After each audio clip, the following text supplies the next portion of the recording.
Okay, so the last one is London dispersion forces.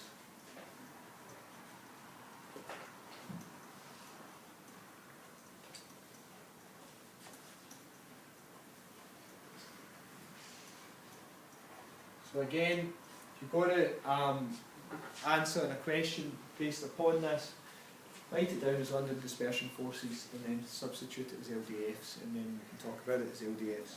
So what's important about this is when we don't have hydrogen bonding, we don't have PD-PD interactions, they're just given London dispersion forces. Okay, it's the weakest of all intermolecular forces, and it's present when no others are present. Okay, so present when no other intermolecular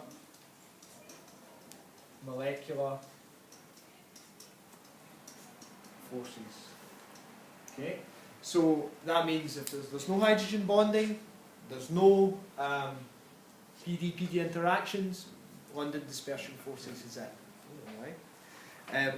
So it is described as being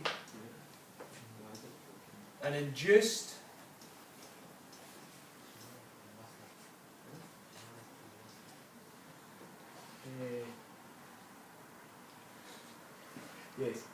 induced dipole, malfunction, induced dipole interaction.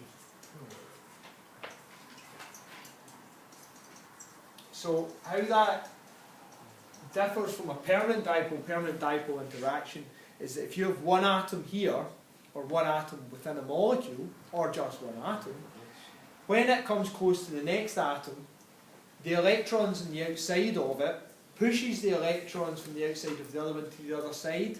The nucleus of that atom becomes visual, or can be seen, and the electrons are attracted to that nucleus. And then because of that, the electrons are around the other side, and it creates this sort of chain reaction, okay, by inducing a dipole in its neighbour each time. Okay. Right, it's the weakest of all intermolecular forces, okay, the weakest of all, and it can be found in non-polar molecules, so such as carbon dioxide that we just seen. Although it has polar bonds, it's got London dispersion forces. The tetrachloromethane, which was the carbon with the 4 chlorines around it, has London dispersion forces, although it has polar bonds. Okay? So common places that can be found are in alkanes or other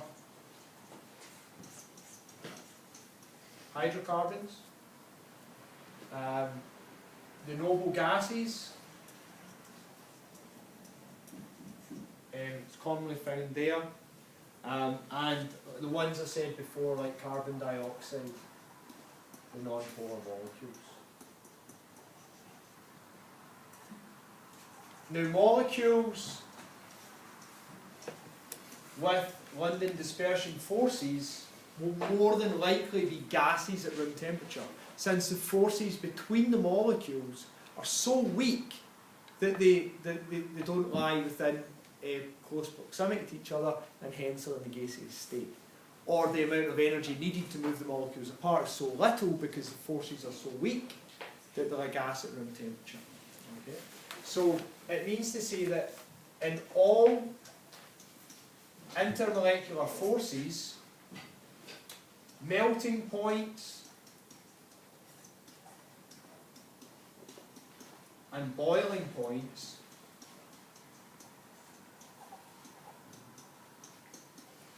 are used as a measurement of the strength of the intermolecular force.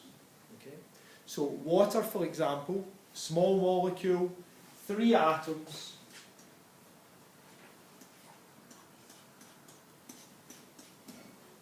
melting point 0 degrees Celsius, boiling point 100 degrees Celsius. Alright? If you take butane, C4H10, alright, with 14 atoms, much higher molecular mass, that's a gas at room temperature. Because the intermolecular forces in butane are London dispersion forces, and therefore the amount of energy it takes to move the molecules away from each other is less than in water, where the forces between the molecules are hydrogen bonds, and the amount of energy it takes to move the molecules away from each other are much more.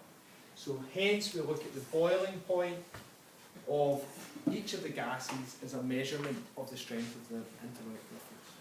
Okay?